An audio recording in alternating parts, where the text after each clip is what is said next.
My colleague Lori Margolin, Associate Vice President for School of Continuing Education and Workforce Development, and President Reber and the whole HCCC family. We are thrilled to welcome you today to the college's first ever literacy. Two great panels today, this morning. Thank you so much for being here. Please continue to enjoy breakfast, coffee, tea, help yourself. But to get us started, it is my pleasure to welcome to the podium President Chris Reber. Thanks so much, Heather. Good morning, everyone. It's wonderful to see all of you.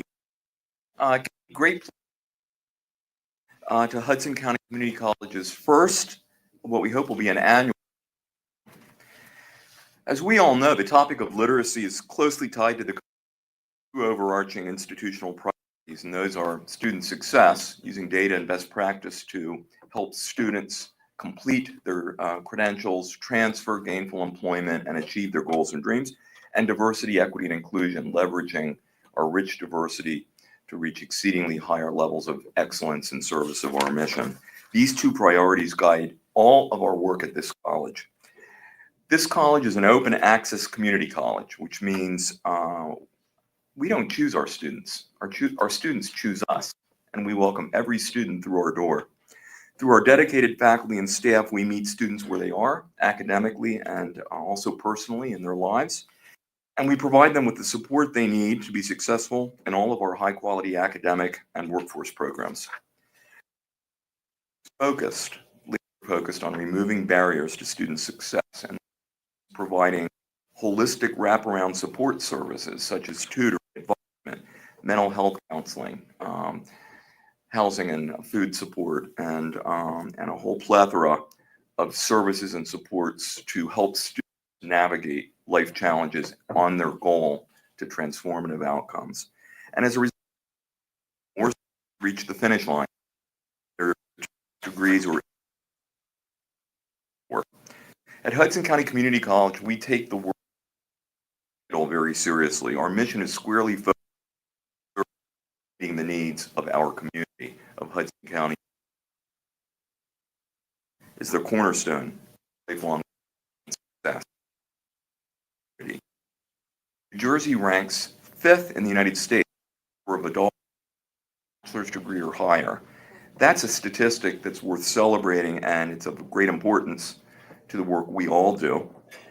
Unfortunately, our state is also the 5th lowest in terms of literacy rate in the nation. Could you say that again? 5th low. We have the 5th lowest literacy rate of the 50 states here in New Jersey. So we convene today to explore this issue of great importance to our state and our community, and together to discuss solutions for improvement going forward.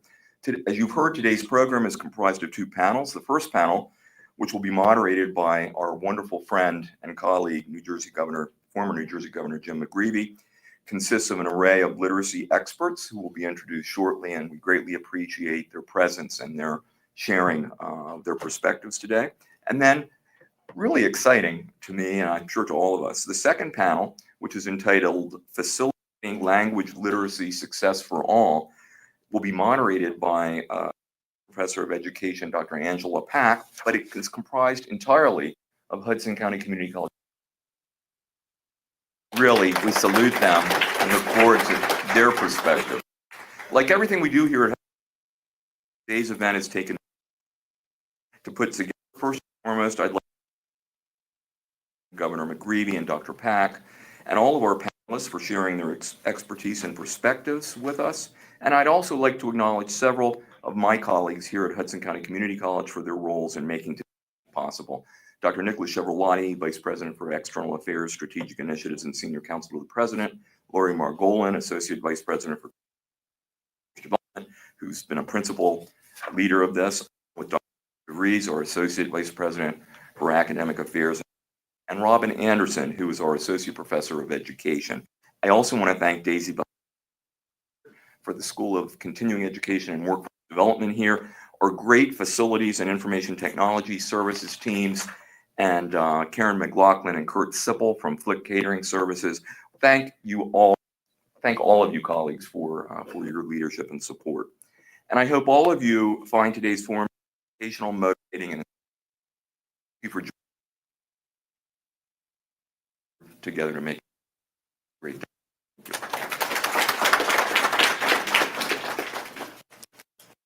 Thank you, Doug. Comments and set the stage for our event. Of panel. Thank you. And I'd like to please in this form, thank you very much, and we'll get started. So I have this. You're gonna take, reduce the feedback. All right. Well, one, I appreciate Reber, and can we lower this a little bit? Thanks, boss. I'm hearing myself in an echo chamber, which is, I can only imagine what my daughter would say. Reading is so important. I think as President Reber said, despite Jersey's academic proficiency in terms of college, on the upper reaches of the scale, we're in the bottom of literacy in the nation. And so what I'm so grateful for in terms of the college and President Reber's leadership, and President Reber thanked everybody in his team, and I want to particularly thank Reverend Flores, is that what's so critically important, particularly for children of incarcerated or court-involved parents, is that their academic proficiency, their long-term success, their prospect for graduation from high school, let alone college, is substantially diminished by virtue of the fact that they do not have access and the availability to engage in robust practice of reading and literacy best practices per se. And so I'm very grateful to President Reber's leadership, and I also want to thank Reverend Flores, because the parents with whom we work every day, obviously by virtue of being in prison or being in addiction treatment for a prolonged period of time, they haven't had the ability to teach their children reading, nor often to find the levels of community support required. So we've got a tremendous panel. I'm really biased, I picked it. So I'm just going to ask, we'll start off with Jackie, if you could just introduce yourself and hopefully use the microphone. All right, can you hear me? Okay, great. Hi, everyone. A little louder. Okay, let me put my teacher voice on. Okay. Yeah. Thank you so much, Jeff. All right, good. You're just hitting it. Oh, I'm hitting it? Here we go. Okay. Oh, thank you. Okay, not user error. Okay. Good morning, everyone. My name is Jackie Anderson, she, her. I am the Early Literacy Program Manager for the Jersey City Free Public Library. Thank you for having me. Great. Sheree? It's up. Hi, my name is Sharice Bracey. I am the CEO of Reading Towards Early Childhood Enrichment. Thank you. And you can use that, Amanda. It's on already. It's on. Good morning. I'll say good, you say morning. Good? Morning. I am Amanda Jacobs, Director of Academic Planning Solutions with Scholastic, with an emphasis on early learning, really supporting schools, communities, partnerships nationally. Thank you. And Amanda, could you say a little bit before we move on? Scholastic, what is Scholastic? Scholastic is the world's largest publisher of children's literature, but really think about Scholastic as that thought partner to really bringing family engagement, community engagement, and partnerships to life through the love of literacy. And they have staged literacy reading so that we build thoughtfully and constructively. Thank you. And next we have the great Peggy Kay, published nationally and internationally as an expert in literacy, and I'm so grateful. She crossed the Hudson. She came to the right side of the river, to the New Jerusalem. Peggy Kay. Hi, yes, my name is Peggy Kay, and I am the author of 5 books that all have the same first word: Games for Reading, Games for Writing, Games for Math, Games for Learning, and Games with Books. I also was the creator of the Learn to Read program for Homer, an educational app that is still in existence, although I no longer work for them. And I've been an educator for longer than any of you have been alive. And I primarily now work as a private tutor, as well as a consultant to schools. Thank you, Peggy. We're so honored that Peggy's here. And if I can, Sharon Benjamin. Sharon has done great work, particularly in communities, underprivileged communities of color, and she's tremendous. And I'm so honored that she's here. Sharon, thank you. Thank you so much. These are my two favorites. No. Good morning, I'm Sharon Benjamin. I started in education in the late 70s, so there are probably people who are, but at any rate, I'm happy to be here. I retired from public education in 2013 and have been working on the college level. And thank you, Hudson County Community College. I teach at Hudson now. So I'm happy to be here, and literacy is my heart, starting with my mother, which you might hear a little more about later. Thank you so much, Doctor. Hello, I'm Jawad Hussain. I'm a pediatrician in South Jersey, so I don't think any of you have been my patients. I'm here in my role as one of the co-medical directors of Reach Out and Read, the New Jersey chapter. Well, it's now New Jersey Delaware chapter, so we're slowly expanding. And Doctor, could you just give us a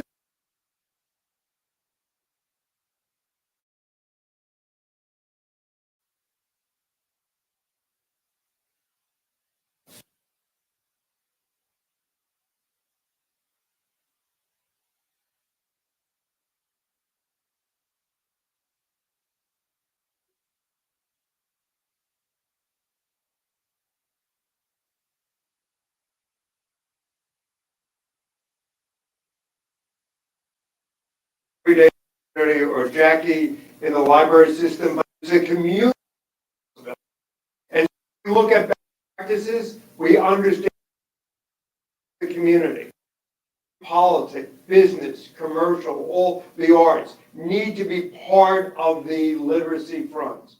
Yep, I entirely agree. So again, Oh, I mean, you're doing the real work. yeah, no, it is not just an education thing, but it's a health thing. It's public good, not the economic public good, like good thing to do for the community, to help with the health of our community, help with the health of our families, and help with the health of our children, ultimately. Thank you. And your friend Apostle Mark. Mark, could you just say why?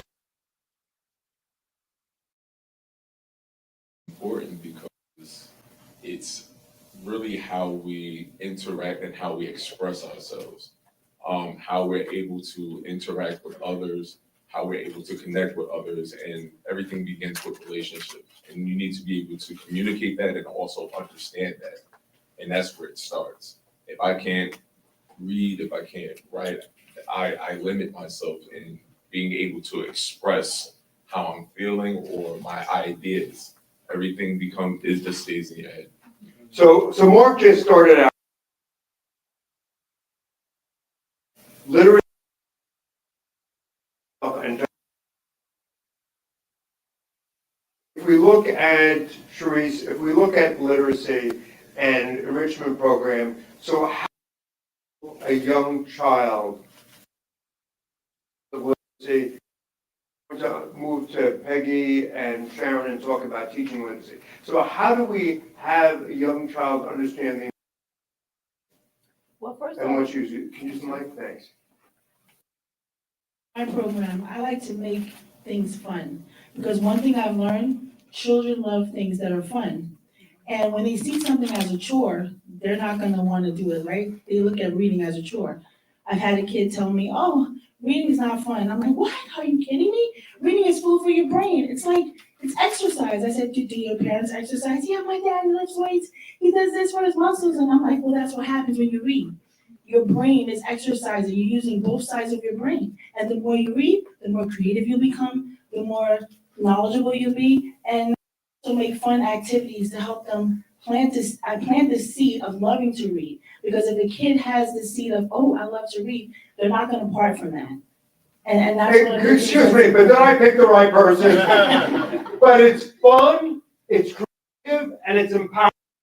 You can't say And just for a second, come back. So Peg, yeah. So to pick up on what Cherise said, it's ennobling.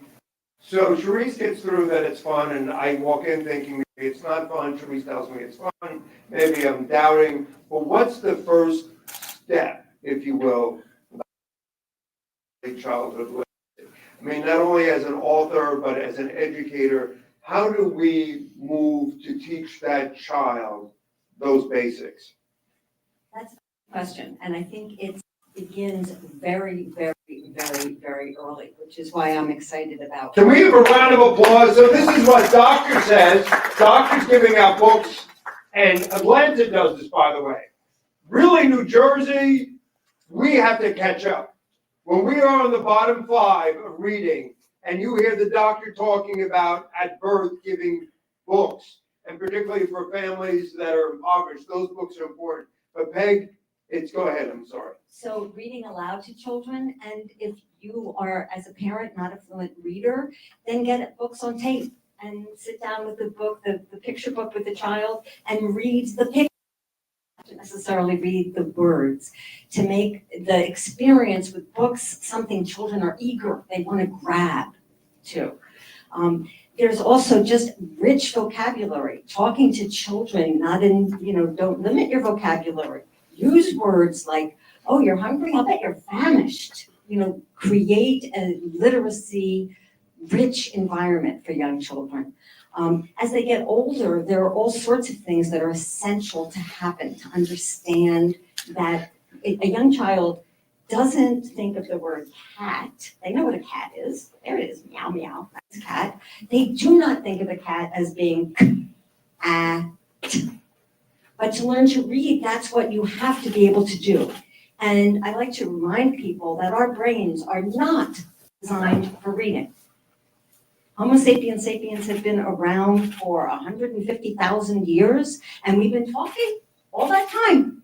But we have been reading for about 5,000 years. That's like a microsecond. Our brains are designed to talk. They are not designed to read. So we have to help children design their brains to read. And phonemic and phonetic tasks and games, which is why all of my books begin with the word games, is essential to that step and that progress, as well as then quickly introducing, 3-month-olds can play with big giant magnetic letters. Let them be fun. Let them be something that it's exciting to do.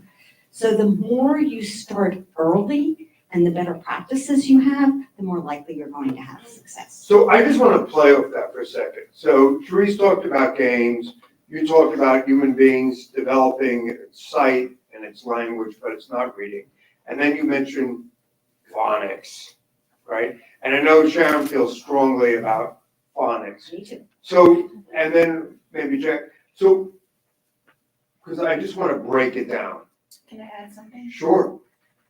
Early literacy is the foundation of reading. If children do not grasp the connection between letters, it's going to throw the whole learning process off for reading. Say that again one more time, Therese. When children do not grasp the connection between letters and sounds, it throws off the whole process of them learning to read. And I want to give an example.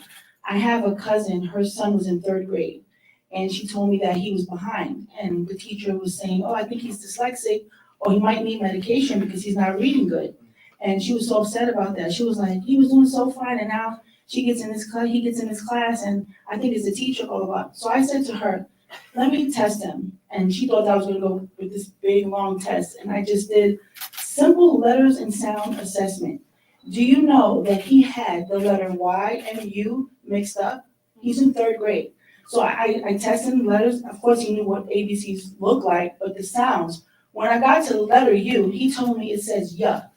So I went, wait, what? So I just noted that. When we got to the letter Y, it says 2 simple things as mixing up 2 letters like that can throw the learning process off. So I told his mom, and she was like, wait, are you kidding me? How did I miss this? So we're just going to keep moving. So I just know, I got 45 minutes. No, that's a powerful example, because if it doesn't sound, but I thought what you said is so powerful, and I want you to say it again, is that if a child does not understand the connection, I think it's Between letters and between sounds. letters and sounds. Yes, that's the foundation of learning Like- to read. Where were you when I was reading? What, I'm gonna just ask, I'd like to ask Sharon and Peggy, what are phonics, or what is phonics? So phonics is breaking down, being able to unglue. Sorry, phonics is taking a word and ungluing the sounds in the word, or seeing letters and being able to glue the sounds one after another together. So it's gluing and ungluing the specific sounds in words. And the sound letter correspondence is essential for that, absolutely. And we can start that at a very, very early age. There is an argument to be made that instead of showing the letter A and saying it's A, to say that's ah. So can I just ask Sharon, and Sharon was really strong, and I appreciate what she's done with the fraternities and sororities and the colleges and trying to promote early childhood literacy, particularly in the community.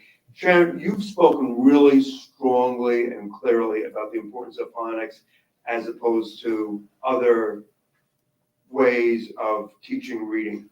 Why are phonics? Why is it so important? Thank you so much. It's so important because, as both the ladies have spoken, if the students don't know the connection between letters and sounds, then they're not going to be able to put them together to make words. So some of you are probably familiar with balanced literacy, which was a big push for a very long time. You might remember the name Lucy Calkin. So the program now, balanced literacy, our school district adopted balanced literacy. And it had a minimal push with phonics. And that happened nationally. Yes, So just so that we all are aware of, nationally, when I grew up, and I'm in the Peggy K and Sharon category. I'm not in the Sharice, Jackie, or Amanda category. Definitely not in Mark's category in terms of age, but we had phonics, right? So when we walked to pre-K or we walked into kindergarten, we had phonics. And we understood, as Sharice said, far better, hopefully, than I could, between letters and sound. But then, over time, the country went to whole language, and we moved away from phonics. Can just for the purposes of educating us. I was about to mention, Lucy Calkin came up with the program, the Balanced Literacy, which had a minimal connection to phonics. And it was adopted. So that was a program where she said kids learn to read by reading, as opposed to having the strong push for phonics. I mentioned that phonics. I remember when I was in first grade, I didn't go to kindergarten. We didn't have that in my school. But I remember, some of you might remember the books with the pictures and the letters, and the children don't have that. Then, as you said, then they're reading by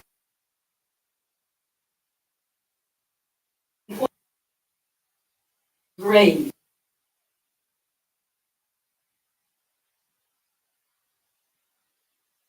Learning to reading to learn. So you have to have that foundation. Otherwise, they're going to have those issues. They're going to have attention. They're going to have the issues with inferencing. They're going to have the issues with learning vocabulary. They will not know how to dissect the information because they will not have gained the information for the. So what we just heard is the importance of phonics, President Reber. The essential cornerstone of phonics as the basis, and as Sharice said, so thought connecting letters to sounds, which ultimately, as Peggy said, provides an ability to read. And Mark, you've worked with children, and why do you see phonics? And I appreciate it in our past conversations. You were passionate about understanding the role of phonics. Well, I've taught preschool, also elementary school, K through 4, and now I'm teaching in high school. And at every level, I see this struggle with comprehension.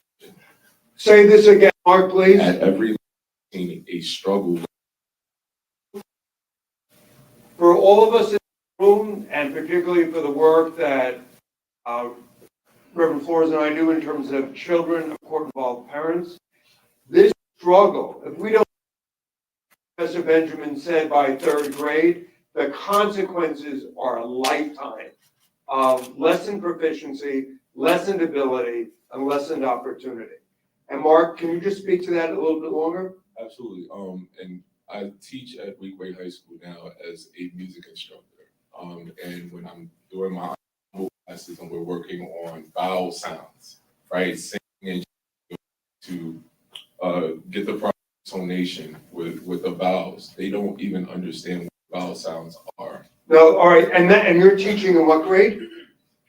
9 through 12. So when you're teaching 9 to 12 music, and children can't understand, or they don't know, or they don't have a familiarity, to be fair to them, of those sounds, that impacts them at that late age. Absolutely, absolutely. Even in writing assignments and being able to think creatively or to have diversity in their vocabulary. So this is crushing to me, right? This is crushing to me because, I mean, when a child goes through an educational system, you would argue that we have the responsibility to provide sound education on best practices that have proven results. And so what I hear, Peggy Kay say, Professor Benjamin, is that this move away from phonics, for whatever well-intended reason, had a negative impact on children. Peggy's got her hand up. What we know is that, the reason why Lucy Calkins and whole language became important. And I just want to to Lucy wherever she is because some very, very, very, very strict phonics programs, if children aren't getting other literacy aspects, makes it very boring, makes it hard for kids to feel excited about reading.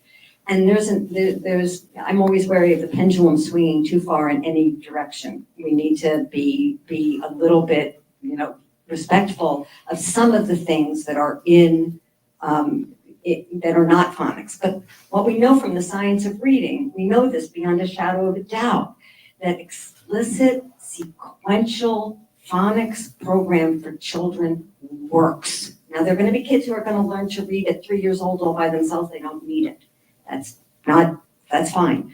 But we don't know who those children are. Every child is going to have an advantage if they have a strict phonics program that takes them step by step by step. And that advantage is going to last a lifetime. But you can make it playful. You can make it games. You can still incorporate good reading, read aloud in the classroom to children. The difference between, Therese talked about things of reading, but you also talked about games and fun.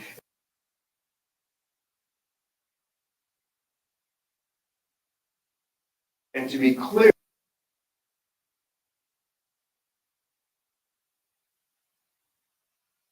so Sharon Benjamin jumped in and said, and I appreciate that you can do it in a way that engaging in employment. Then I'm going to ask Jackie, and we love Scholastic. I probably shouldn't be like shilling for the Scholastic. We love Scholastic. And they really support New Jersey reentry, and they gave us 2,000 books. So I just want to say thank you, Scholastic. But Amanda, Scholastic or publishes books, right? In your design of, and a great teacher for 100 years, and sorry, tell me all the concept has, but you build upon that literacy and you build upon that phonics. So the important point here is this isn't intentional. So when Therese empowers children with phonics, with connecting that letter to the sound, and then we build upon reading, we're changing that child's life. And Amanda, with the microphone, can you tell us how Scholastic builds upon that development? Well, I think it's important. Can you hear me? Yeah.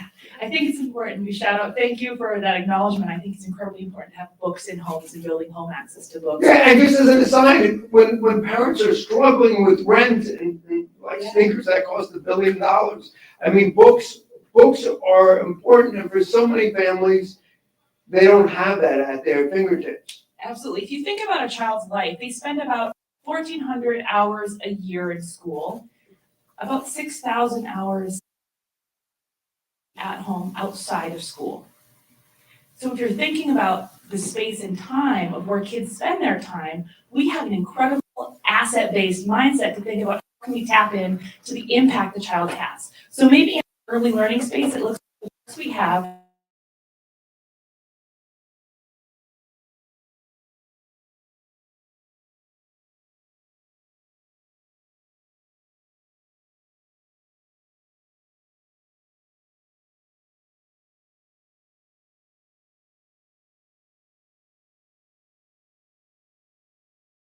So I just want to, Amanda's talking about basics, right? Turning the page, the peekaboo book, but that all of the aspects of literacy are purposeful, intentional, and well-designed.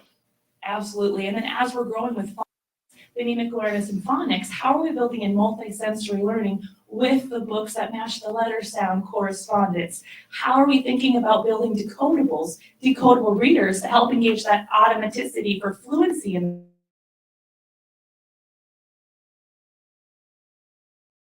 how are we building those readers that can connect to what they're reading while talking about what we're reading through family engagement workshops, through working with libraries and getting quality books into the hands of families. So it's families, it's libraries, and a whole bunch of, but it's also, can you talk about stacking books and how the development in reading occurs in the scholastic time and framework? Absolutely. You can think about it as a book to have a conversation, right? We love topics. So there's readings about topics where you can look at comprehension through topic-based, building background knowledge, building vocabulary. So as you're thinking about the early childhood and learning, going into reading decodables, maybe moving more. What's a decodable? A decodable is a book that you can really pick up and read because you have the grasp of those phonemic sounds and phonics. So if you understand at, and you can produce cat from blending, and the book has cat in it, you can read it and know it because you've built those skills,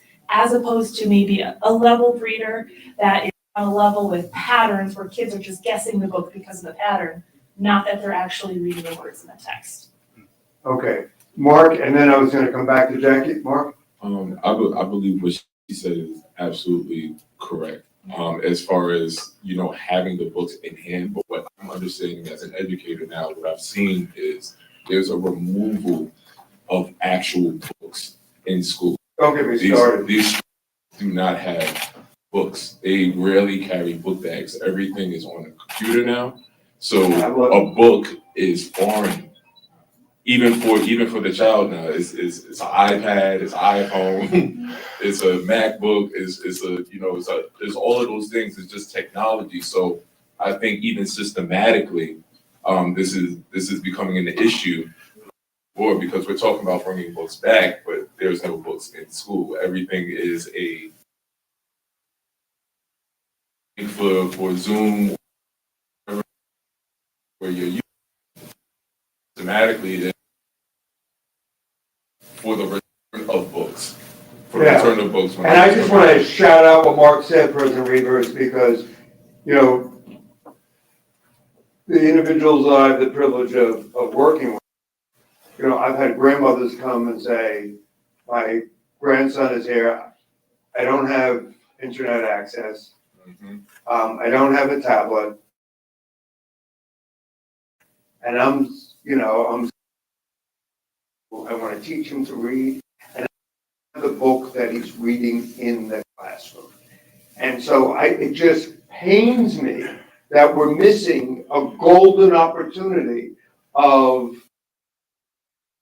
practice the experience of those persons who, because of technology, ironically, instead of being aided, are actually less than because they can't engage. So I just want to flip. So, Jack, you were in terms of Amanda and the importance of staff, something, and we heard it back to Dr. in a second. SAT scores were obviously much higher than mine. But the Jersey City Library does a phenomenal job. To Terry, or public librarian, and to all the librarians, whether it's their events, whether it's their community engagement. Jersey City has among the most robust literacy programs I've seen in any public library, arguably in the state. Could you just talk a little bit about the scope and the depth of our literacy programs? Sure. So all of our branches actually have story time that are structured using principles of the science of reading. That's a new curriculum that we have for all of our librarians and library workers. All story times are used. Each library will have a separate set of decodable books in the coming year, so we're really about that. But on the full scale, we believe in lifelong learning, so we're looking at literacy from age 0 to as long as you're living. So we have the early literacy story times. We have pajama stories for folks who are not coming during the day, so families can bring their children in their pajamas and then head to bed. Families are able to check out up to 50 books at a time, so that access to physical books is there. And I really just want to drive home the importance of the library as a third space. It is the bridge between the structure of the classroom, between the home, and a place where kids can find that independent exploration and find that one book that's going to be the motivator for them to want to keep reading. And just to everyone's point, it is a community-based effort to get one child to read it, and everyone who is in that child's life, they need to be talking about reading. You can ask your child to ask the bus driver, what's the last book they read? You can narrate as you're walking down the street. This is the deli, they sell meat here. You know, just narrating their life and having every person be invested in their reading life is super important as well. Yeah, and I'm really grateful because I've seen the Jersey City, like on Saturday, the library, and after school, and it was a little bizarre, but it's okay. I was looking for the old-fashioned yellow They're one. designed by students. A bunch of monsters on my library, but no, it's so wonderful. So, and to go back to what Doctor said, I'm going to flip over to Doctor in a second, but I look at the whole city is invested in reading. One of the island nations, I think it's Antigua, has like almost a 98% literacy rate because it's from the point the child is born through early childhood, lifelong learning. So in and what you're doing and what the doctor said and what Professor Benjamin said and Peggy Gay said, what should we be doing as a learning entity? You know, you've got Charisse here on the, you've got Amanda books, you've got Peggy understanding the pedagogy, Shem the experience, but the practitioner, you have Doctor talking about physicians and engaging the community. You have Mark seeing it in the classroom.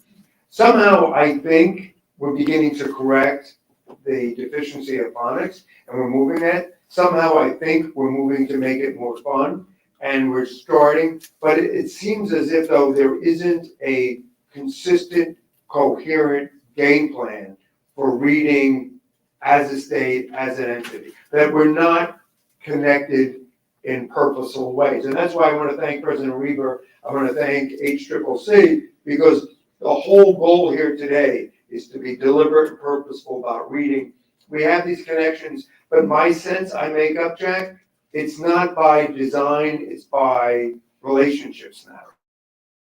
Yeah, I think that's something that we're really trying to do in the library, and especially with the Learning Center and the work that my director, Eric, has been doing with ESL classes as well, is really responding to the community that's in front of us and understanding where they're coming from. So, for example, one of the schools that I'm working at with closely, there are 23 languages that are spoken in the homes of those students. So understanding that some of the caregivers, well, may not be the parent. They might be an elder, a grandparent, someone in their community, a neighbor that is picking the child up from school. understanding that they might not have the background knowledge that someone who has gone through the American school system has when it comes to reading and literacy. They might also be coming from a place where it wasn't encouraged that they read. So understanding background, and especially in New Jersey, when we have such a influx of people coming from all over the world, trying to meet them where they are.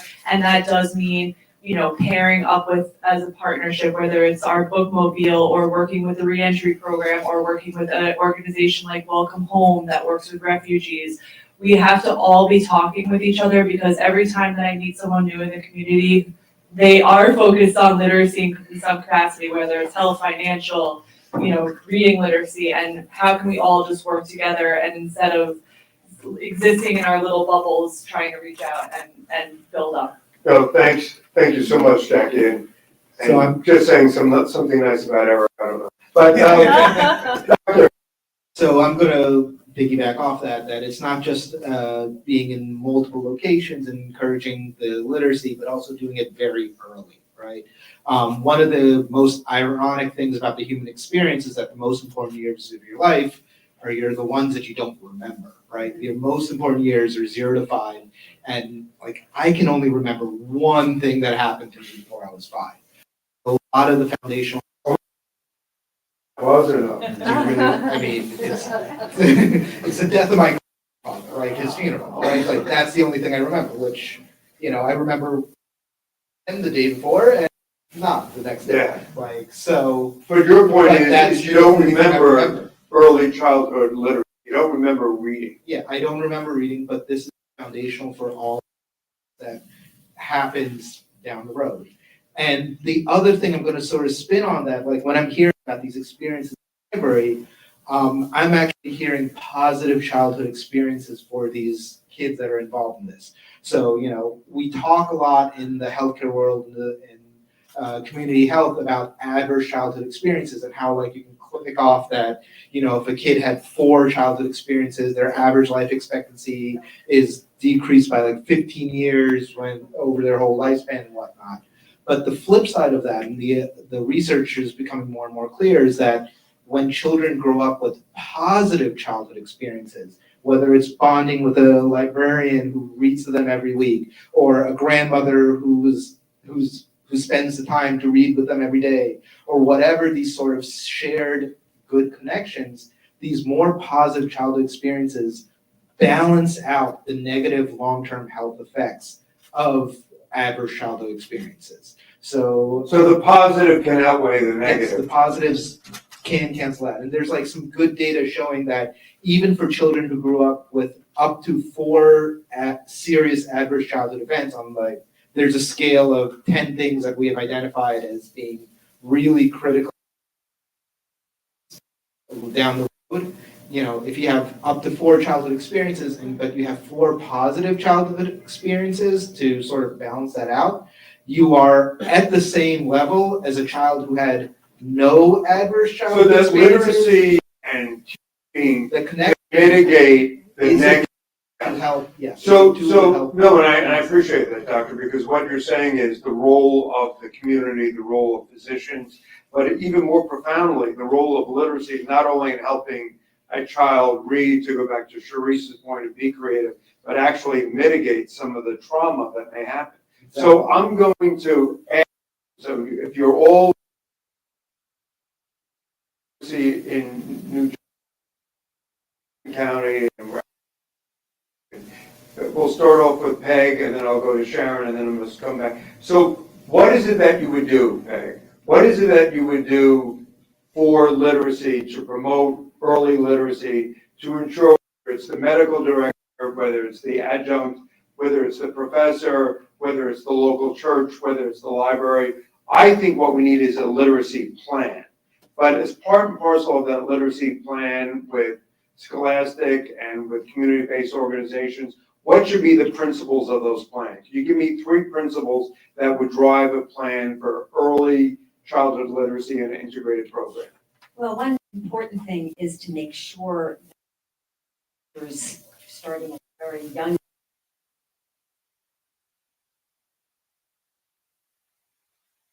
age phonics.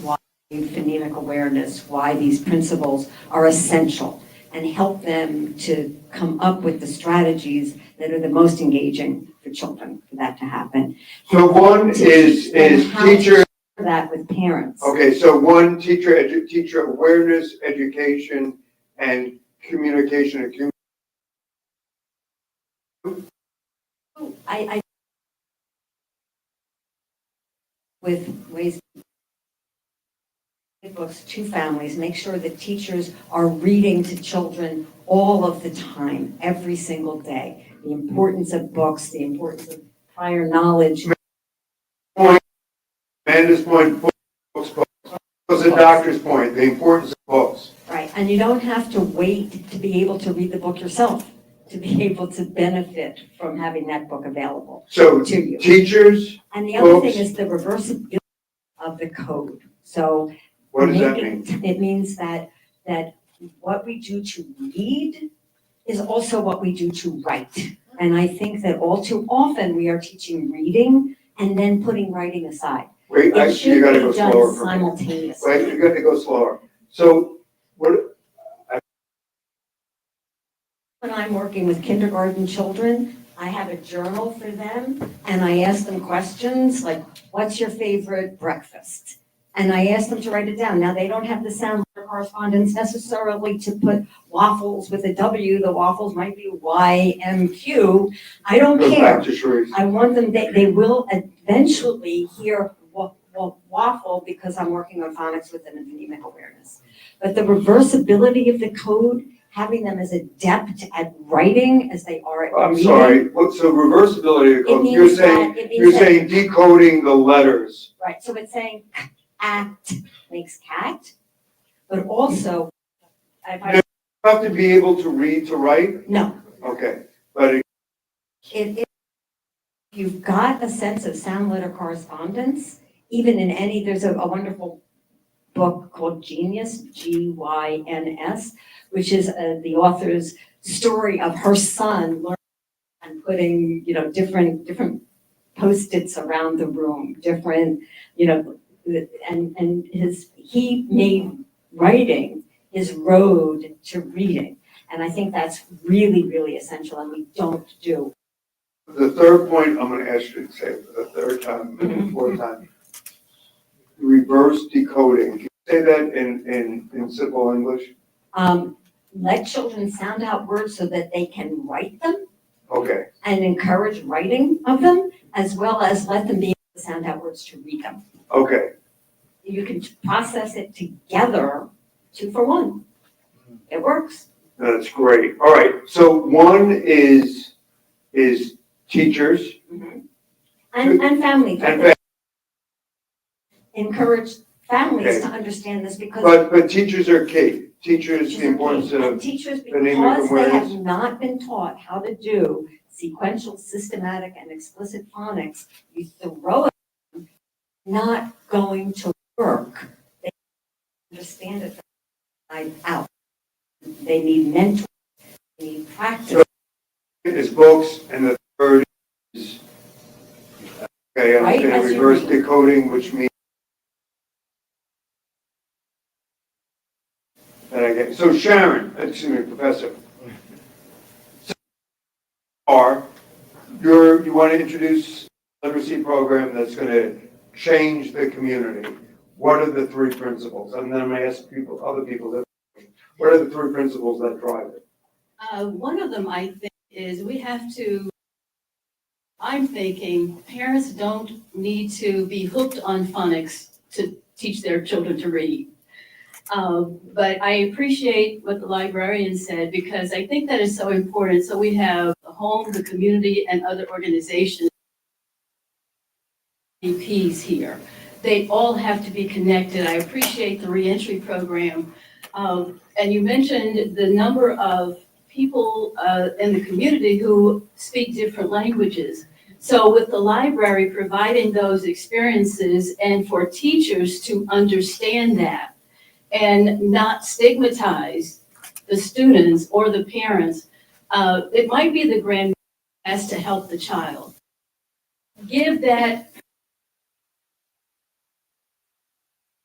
give them the tools that they need. Rich library.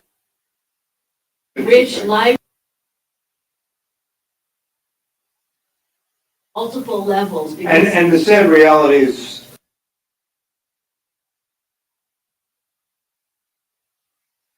they're being changed, actually being reduced. well, that's true, and again, so in that regard, we have to think about as Mark mentioned, but still, having those books available for all levels of students, I think teachers have to be observant, and they have to give all of the kids the opportunity, because I think all of the kids can learn, so we have to give them the, do one-on-one, do small group activities, make sure that all engage with the parents, allow the parents to come in and talk to the teachers, find out what can I do at home. Because remember, parents are not typically teachers, but teachers can help parents to know what to do with their children and how to help them to grow and develop. Okay, so you talked about caregivers, you talked about libraries, and you talked about engaging the community, the library, but also trying to help parents to teach. That's really important stuff. And thankfully, we've got this on Facebook Live because there's so much happening. But then I go to Sharice and then Mark, and then we're gonna go back to Amanda and to Dr. and to our great librarian Jackie. What would you do to promote literacy throughout the community and to those who have the least? What would you do to show the help? You said those who have the least? Yeah. Well, I found out in a lot of low-income neighborhoods where children are from low-income programs and also foster care, what we do, we provide books for children. We give like book grants. So we don't have an actual building, so we're a mobile program. So we ask people if they donate books to us, that's fine. But we prefer to have, like we raise money. So like our t-shirts, every proceed, we put in an account for book grants for children. We also have people, if they do donate, we have like a spot where we can go get those books and give them to the children, because we found out that children that don't have books at home, that actually affects your Mark. reading as well. It comes back to. Say that again, Sharice. Children who does not have quality books at home, it does affect reading. And I find that correlates with their reading scores. You need quality books at home, and. You need quality books at home for reading.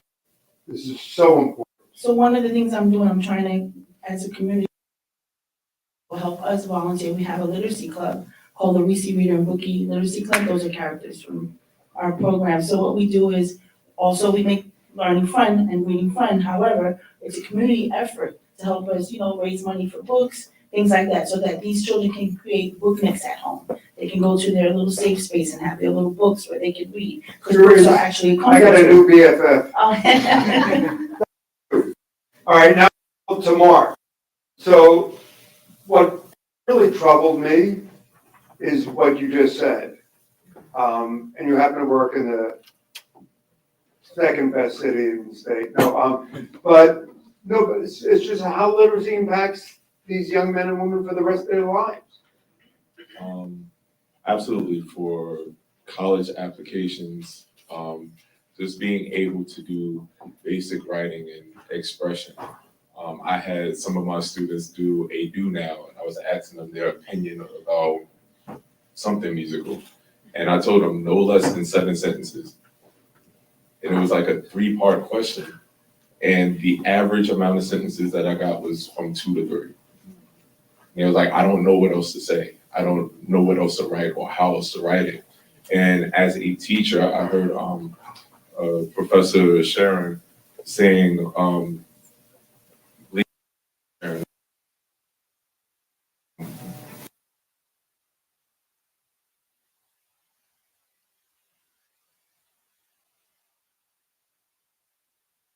focus on state testing beyond the child's ability to actually understand what they're doing. So we're teaching to test, not teaching for their understanding. So we don't really have an opportunity, along with other systematic things that are plaguing the schools with class sizes. I had 35 students in my class. There's no way I'm doing a one-on-one. It's not. So it's class size, it's Always. measuring comprehension. And And just then- the focus on the child's ability to understand and actually grasp the fundamentals and actually be able to perform efficiently. But if we're just teaching for the test, I just need you to perform well on the test. Whether you understand it or not is not. So I just want to jump to Amanda. So Amanda, in terms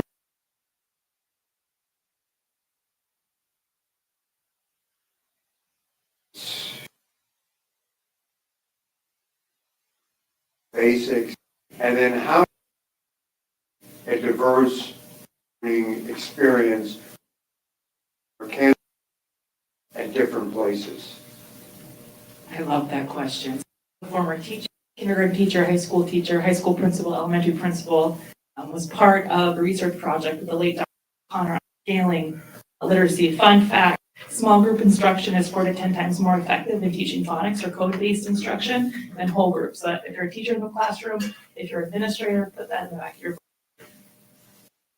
Reading is incredibly important, but when the book can look like the characters in the story to represent the story, that's so much more effective. So let's talk about windows, mirrors, and sliding glass doors into the libraries and the classroom, libraries in the home, representing that reader, because kids will if they know they can. Wait, what does that mean? Kids will if they know they can. What does that mean? There's I'm sorry. a behavior or researcher, Dr. Green, talks about how when kids can, they want to succeed. They have intrinsic motivation. They want to do everything they can possibly set their minds to. They're little mathematicians. They're little scientists. It's when they realize they can't or feel like they can't.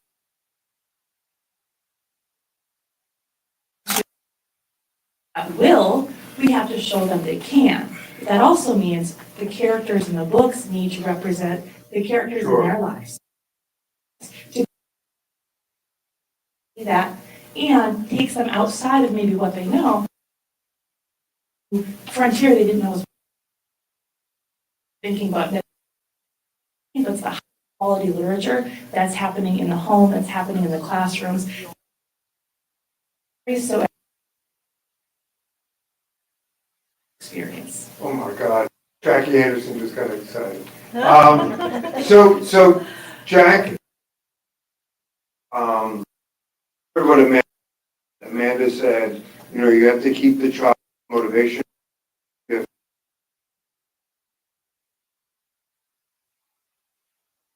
Experience.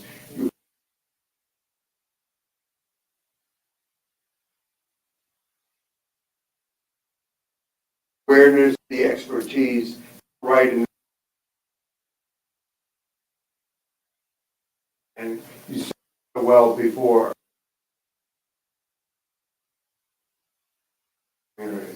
So it's not just the physical spaces. In a lot of our across the country and in New Jersey, there might be a physical library, there might be a classroom library, but I do believe that we need to advocate more for having certified school librarians in every school. I might just be saying this because I was a school librarian for 10 years, no bias, but one thing I saw in the library was the only children who said that they didn't like reading or that they didn't want to be in the library were told by someone they could not read. I've never seen children in a physical library when they have the moment to just be free and look for books that are interesting to them, refuse those books. So I think providing that space, you know, speaking to teaching to the test and all the other pressures that educators have, having a certified school librarian who's been trained to select those books that represent the children that are in the classrooms to keep up on best practices is super, super crucial. And I think we should all be advocating for school librarians as well as the public library. But we just need that space. We need the physical space and we need the mental space for children to be able to grow. And doctor? If you could, not only as a physician, as a leader, as someone who's committed to literacy expertise, how would you want, and you know, obviously this panel was very rich in terms of phonics, in terms of design, in terms of engagement. As Cherie started off, creativity, I think as Amanda said, what is it? If you can, what was the phrase you used? If you can build, Peggy and Professor Benjamin. So what would you want to see us do, you know, as a village, as a community? So again, my big push would be push to literacy as young as possible. Like if I would even imagine, you know, at a In child's- Atlanta, you know, people deliver books to OBGYN to birthing rooms, to hospitals. So like, you know, I don't know if I was about to give birth, that's what, I don't know, I can't imagine that. But, oh, by the way, here's a few scholastic books. Thank you. I'll see you after the epidural. But, I think that's, I mean, you're joking about that, but I think that's actually the thing to do, right? We, pre-pandemic, we, at the hospital, one of the hospitals I work at, Cooper, we had a group called Story Storks that would, you know, a volunteer would come down, literally hand out books to every, you know, to every mother who's there. that's fantastic. We, you know, because I recognize that if there's no money, there's no mission, and, you know, we gotta always look at budgets and everything.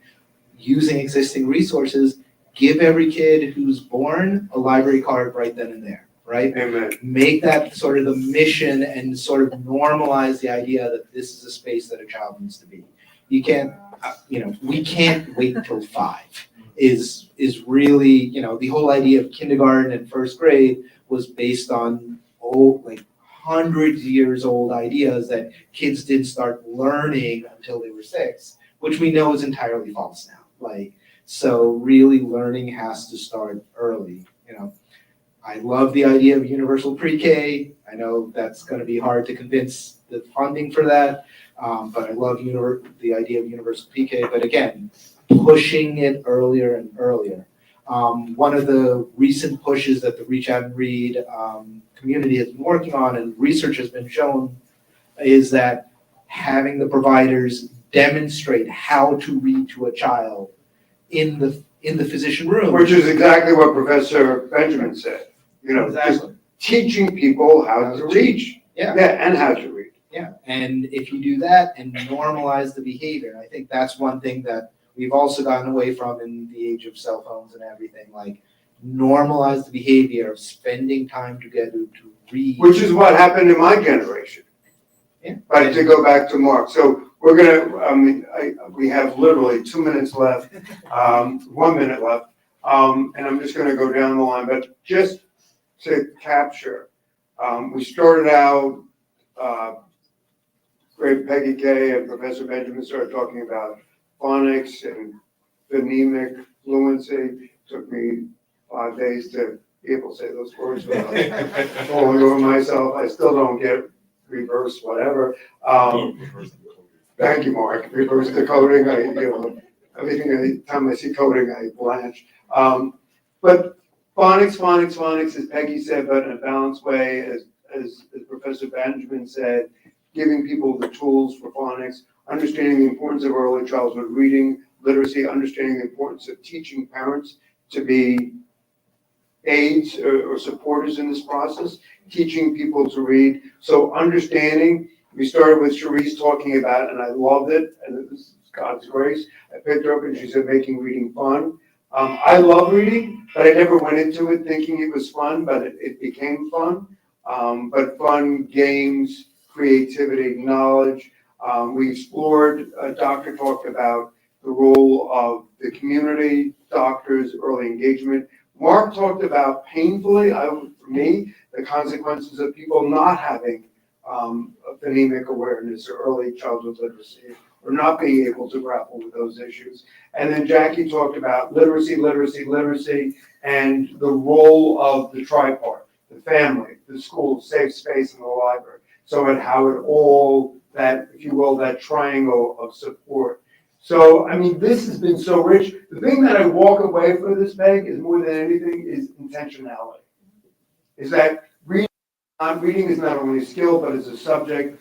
And to go to your point and Teresa's actually opened it, we have to be purposeful in doing this. And when Amanda talks about stacking books and books that look like the child who's reading them, and if we can, we will, it's being purposeful and deliberate in our literacy. It's not accidental. And it's a skill that many people think, and I think maybe 30 years ago, people thought, just happens, but it doesn't just happen. You said something really interesting, a footnote. Human beings weren't designed to read, we're designed to speak. And I think sort of being aware of that cognitive requirement is so important. So I'm going to start with Mark. We're going to go right down the line. One thing, if you could let everybody at today's literacy forum know is so critically important about reading. Mark, what would you like to see more of, or changed, or amplified? I would like to see more of a cultural norm around phonics and around reading. So, This is like, Mark, like, I couldn't make this up. More of a cultural norm around phonics and reading. So, at the baby shower, less toys, more books. I'll say it one more time, the mic went out. I got a large. No, it's on. At the baby showers, less toys, more books. To kind of create that norm. And like you said, with the library card, that should be the first ID that your child has. A library We're working card. on it. Amen. And I just want to say thank you to Mark, Mark Hilloyd, and also it comes from a great parish, but I'll let that go. Doc? So I'm going to reinforce that. Start early, before birth, baby shower. Like, you gotta get into the idea that reading is not a kindergarten skill. It is a from birth, sort of developing the skills, and that it's not just about learning to the test, or not just about doing well in school, but also about building healthy relationships through the books, through reading, building happiness through the books. Thank you, Doctor. Professor? I appreciate all of the comments, and what I want to say is to reiterate, starting early and to help parents to know that they don't have to be teachers to help their kids. My mother started reading to us, there were 13 of us, so sitting around on the floor in that 4-room house, we had a couple of books. One was one large encyclopedia and a Bible story book. My mother only finished the 8th grade, but she emphasized education. So help parents to know and understand that they don't have to be teachers. Help parents to know and understand that it's okay that someone has to help them, help their child or help their grandchild to understand the importance of reading. So with my mother having done that, it was intentional. Yeah. So we learned to love to read. And what did I do? I started reading to our babies, our 3 sons, before they could talk, while they were still breastfeeding, reading to them. So starting early makes a difference. So if we could drive home that point and just help children to be intentionally enjoying reading. Thank you, and I love the point you made about parents. Teaching them, right? Yeah, I think the crucial point in it's Hey, by the way, Peg, how did we do on the side of the river? beautifully. Okay, I just want to, I'm going to take all the kudos for Jersey, but go ahead. There is a correlation, a known correlation between liking to read and doing well in reading. And young children will like to read if we read to them, if we play with them, if we make it clear that they are learners, because they're ready to learn everything. They're learning, as you point out, the brain is developing at those early stages at 1 month old. The difference between a 1 month old and a 2 month old is the biggest month in their lives in terms of what they are going to be learning. So encouraging parents to feel that they like it, they can do it, it is something that will engage and bond for them with their children if they start.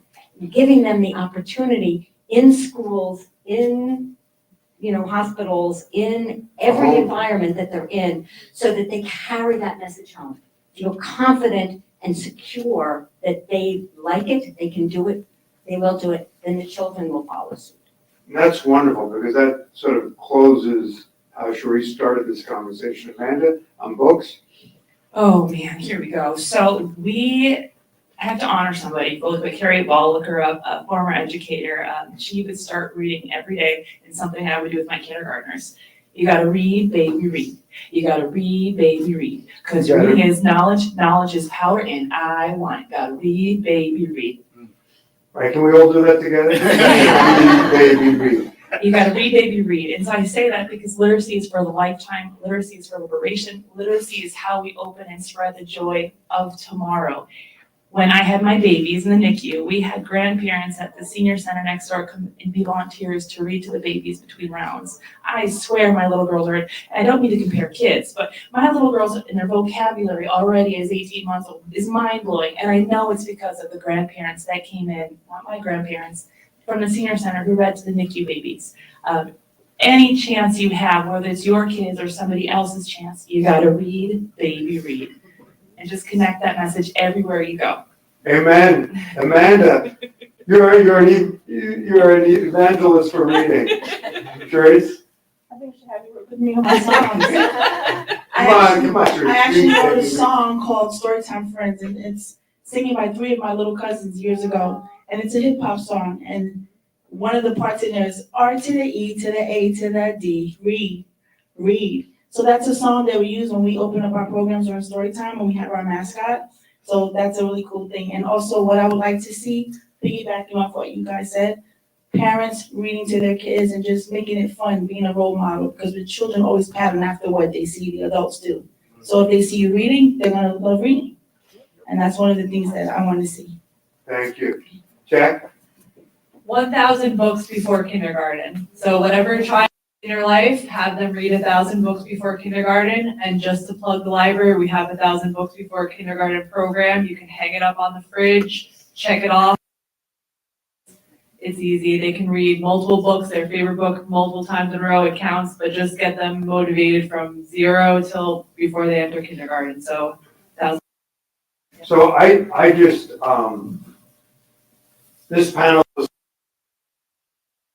way beyond expectation I had in terms of you can ideas, not only make awareness, intentionality, making it fun, make it enjoyable, offering hope, reflecting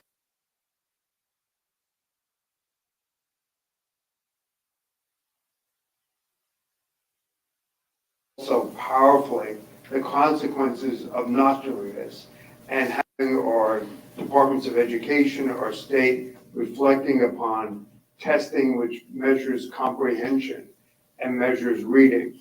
And again, from Mark, from Doctor, from Professor, from Peggy, from Amanda, from Sharice, and from Jackie, we heard the interconnectivity of creating a culture of reading, creating a community of reading and early childhood literacy, and intentionality and awareness and a direction.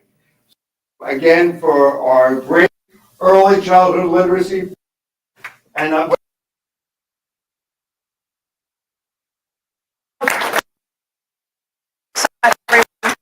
Governor. Could find Roy. stand right here. I defer.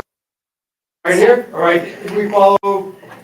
And as our first panel exits stage right, if Stu, your pack, if you could come on up, and we'll get you settled to begin our second panel. Everyone else, please feel free to refresh your coffee, your tea. I think we still have some snacks back there. Thank you. You can take your name, Tense. Yes.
now, as a teacher educator, I get to work with these wonderful students as they go through their process of successfully finishing college and also getting ready to teach, as I am a teacher ed person.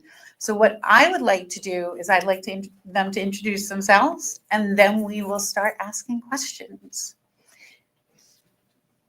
You ready? Hello, everyone. My name is Marcelo Gabriel. I am 21 years old, expecting to graduate next semester. I'm very happy to be here. This is actually the first time that I come forward into one of these events and it's a college activity, so I never pictured it to be this way, but I'm very happy it is. And hello, everyone.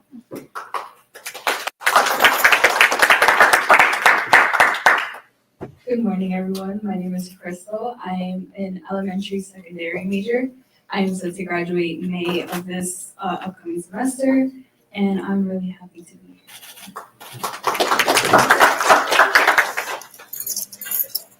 Peace, everybody. My name is John Acosta.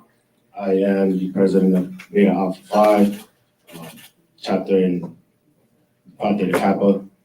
I am 37 years old, and I'm an educations major. Thank you for having me. I appreciate it. Hi, good morning, everyone. My name is Vanessa Gill. I'm 20 years old. My major is early childhood education, and I cannot wait to become a teacher. I graduate next semester, May 2025. Hi, good morning, everyone. My name is Diana Valdez. I am 22 years old. I know, shocker. I was an early education major, but I switched to elementary secondary, and I'll be graduating in May to go to Montclair to officially, Dan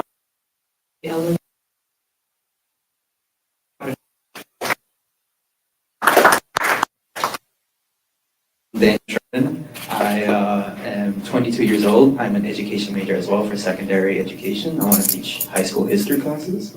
So comprehension and reading is very important for history. And I am also graduating next semester, but I might have to waive it to save space so I don't spend too much.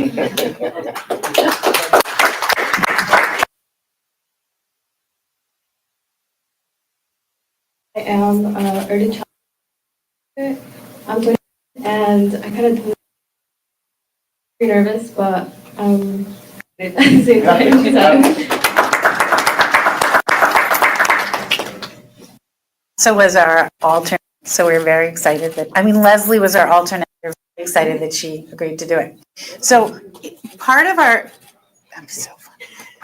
teacher ed program is really thinking about packing the student's experience, because it's really important to remember what worked for you and what didn't work for you as you begin to move field of education. So what we're going to do is we're going to go through some questions that are going to give our opportunity to discuss with you all experience. Program was prepared by Professor Anderson and I, Professor Anderson today. I just wanted to acknowledge that she helped me. So let's start with Marcelo. Describe your language learning experience in school.